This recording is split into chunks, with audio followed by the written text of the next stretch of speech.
There was a book called The True Born Englishman, written by Daniel Defoe.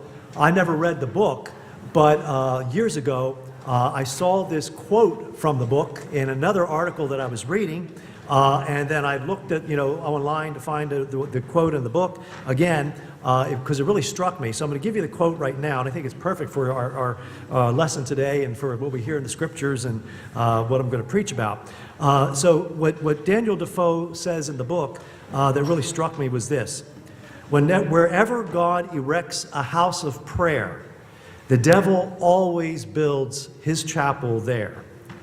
And it will be found upon examination that the latter has the largest congregation. That really struck me. Okay, wherever God builds a house of prayer, the devil is going to put his chapel there. And if we examine it, we're going to find that the latter, the devil, has the larger congregation. Kind of spooky, when you think about it. But it says to us that the human heart is the house of God. Our divided heart tarnishes all things that are good.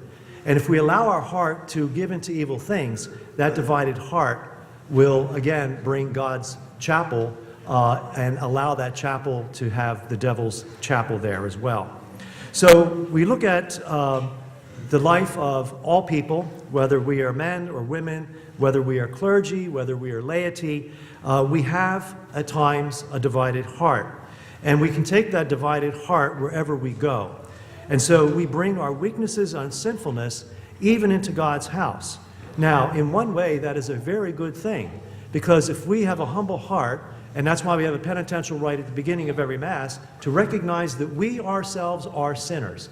And if we do that in a humble way, that is a very, very good thing, because we are saying to God, I am a sinner, I need your help, I need your grace to become holy. That's why I am here.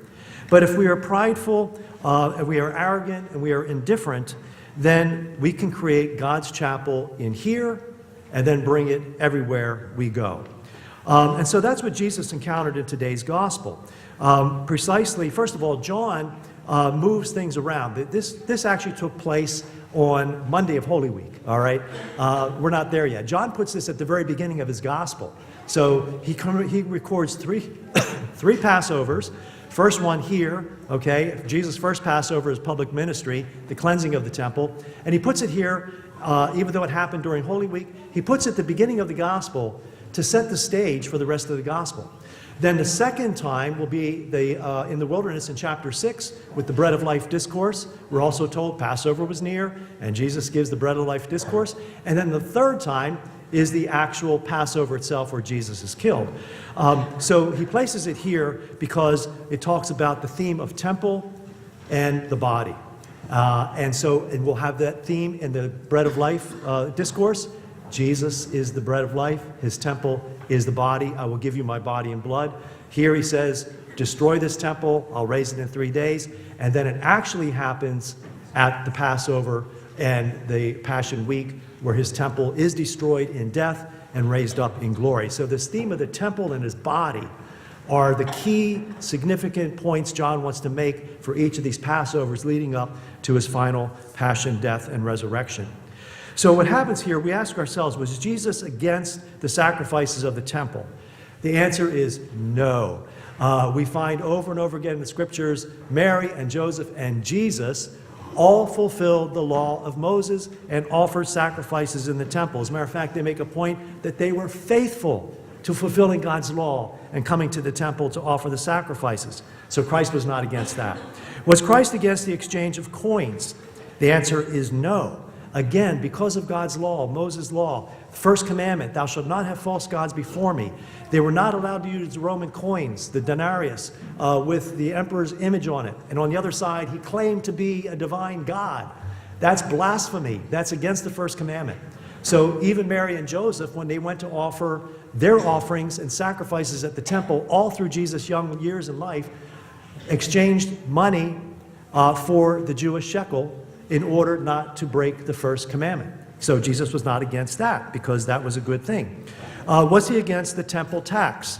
No, he was not against the temple tax. He himself paid the temple tax. The temple tax was for males of age, and they paid it every year for the upkeep of the temple and for the upkeep of and helping the priests do what they needed to do in the temple. And we have our own temple tax that I mentioned at the very beginning, the diocesan annual campaign. So Jesus was not against the temple tax either, all right? So we ask ourselves, what drove him to such anger? And because, when we look at the money changers, they actually did a service for the people. It was a good service, that they would not sin in their idea of faith in coming to worship and offer the sacrifices that were mandated in the Jewish law from Moses, from God through Moses to the people. So this is what Jesus was upset about, that this turned into greed, and it turned into exploitation, and it turned into a real money-making event for the priests and for the temple and things like that. So what happened was that people that lived close to Jerusalem, so there were feasts you had to go. Passover, Pentecost, okay, Feast of Booths. So there were feasts you had to go to the temple in Jerusalem and offer the sacrifice. So people that were close by would bring their own animals. However, sometimes those animals were not accepted. The priest would look them over and say, that's not acceptable. You got to buy one of ours. So you have to come into the court of the Gentiles and buy one of our animals at a higher price. The other thing that happened is people that lived far away would not bring their animals, too costly and too cumbersome to do that. So what they would do is they would take one of their best animals, sell it, and take that money, and then go and offer that as the money to purchase the temple sacrifice. And again, they were a lot of times not able to, because the money that they got for their animal was not enough to cover what they were charging at the temple. So we had this going on in Jesus' day. It was an abuse, and he was angry with that, and that's why he did this. Now, we can't get angry at the Jewish people or make fun of them or anything like that, because this is a problem. Wherever God erects his chapel, the devil will also erect his chapel there as well. So we see this in the Jewish temple, and we have seen this in the Catholic Church. No people and no faith group are exempt from sin. If we want to sin, we can sin. And I remember when John Paul II became Pope, the Vatican Bank was corrupt. I mean, there was a lot of corruption. I remember he removed all the officers, put in all new people. Pope Benedict, when he got in, added more reforms to the Vatican Bank, and even Pope Francis added even more reforms and even prosecuted people because of corruption. So you talk about God's chapel, the Vatican, St. Peter's Square, okay, Holy St. Peter's, and the devil erecting his chapel even there. So anybody can be susceptible to sin. That's why I say that we have to look at the divided heart, because this is what Jesus is getting at. He's not getting at the practices that were done in a proper way for people. This was a good service. This was a good thing.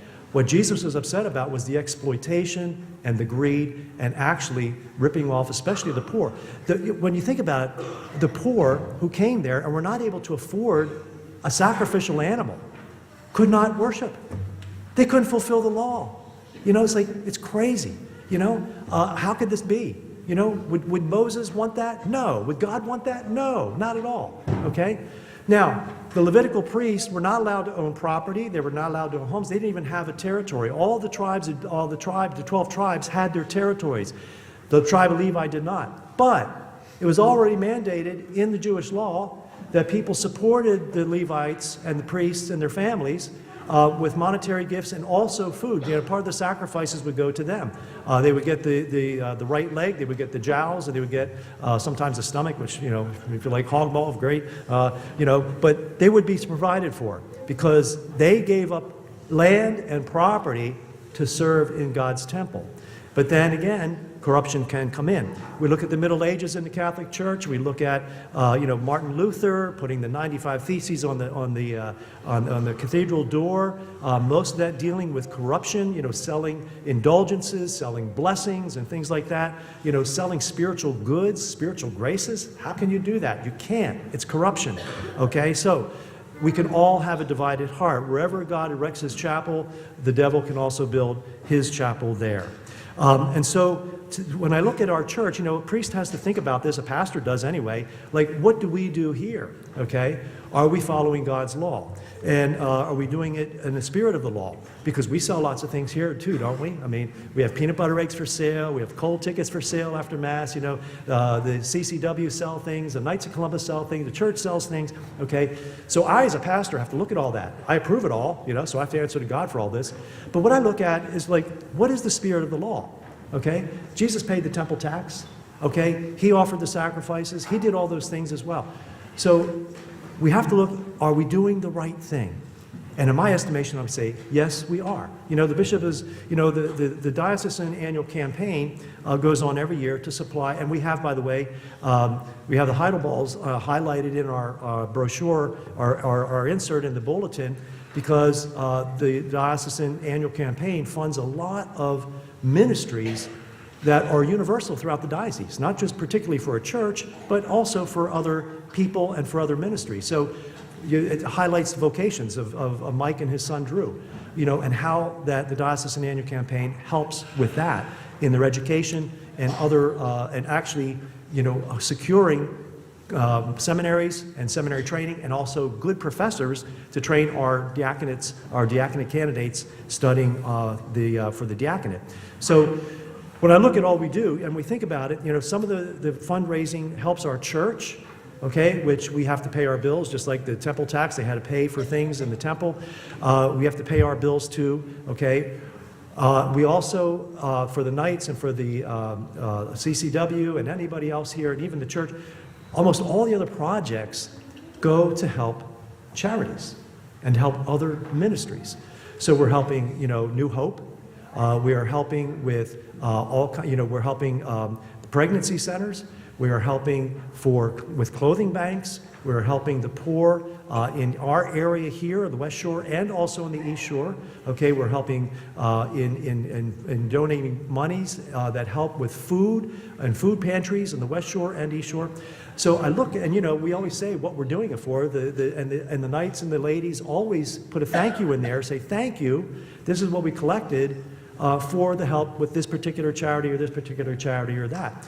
And when they make money, that is for them to help in donating that to charities and helping people in our area. That's one of the things I look at to say, because if it's something I don't like, I say, what are we doing it for? If there's no purpose for it, we're not going to do it. But I have to say that I just want to thank all the organizations here and all the people here and all of you, because this is a very generous parish, very good parish, very generous parish, to all the various ministries, including the one we just started last year, going down to David, Kentucky, helping the people in Appalachia down there. So I look and say, the money that we generate here is really going for a good purpose. We're not exploiting anybody. We're not trying to denigrate the poor. We are not trying to exploit, or try to go for greed just for our parish and do wonderful, like make gold, standards in here. We're not doing any of that. We're helping God's people. That's what I look at. So, my dear friends, Lent is given to us each year, I think, as a spiritual spring cleaning. And our first reading today with the commandments, I shortened it up because I just wanted us to have the Ten Commandments. We know the Ten Commandments by heart. We learned them as kids. And why they're placed here today is because if we follow the commandments, 1, 2, and 3, love of God, 4 through 10, love of neighbor, because Jesus says all the commandments, all the laws, all the statutes, everything comes together in the 2 commandments of love, love God and love your neighbor. If we follow the commandments and God builds his chapel of prayer, the devil cannot build his chapel there. So that's why this is placed here, to say that if we follow God's law and if we live the commandments of love, which all the commandments are about, then the devil can never build his chapel there. We will not give in to greed or exploitation or corruption. And so Lent is a time for us to cleanse our house with a little fasting, with focused prayer, and spiritual joyful penance. That helps our temple and our heart to be single-hearted and not a divided heart. So we really don't want the devil to build a chapel there, so let us cleanse our own temple and worship God in spirit and in truth, with the love that he has poured out upon us. Praise be Jesus Christ, now and forever. Amen.